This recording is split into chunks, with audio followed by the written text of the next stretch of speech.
Yes, magandang tanghali po mga kapuso at kapamilya, no? Ngayon ay nandito tayo sa San Narciso, Zambales. At alam nyo po, napakainit po ang panahon ngayon, ano? So, ganun man mga kapuso at kapamilya, ay samahan nyo ako at papanuorin natin ang kagandahan ng karagatan ng San Narciso, Zambales. Ito ay bahagi ng West Philippine Sea, ano? Yan po. So dito po sa tabi ay napakaraming mga bangka. So nakikita nyo po, samahan nyo ako na yan po ang kagandahan ng San Narciso. So magandang tanghali po sa inyo mga kapuso at kapamilya, no? Mamaya-maya po ay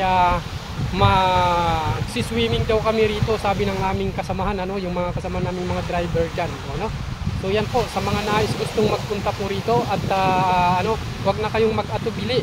Punta kayo rito dahil napakaganda po rito. At syempre ngayong panahon ay mag-ingat po tayo, ano, dahil sa sobrang init po.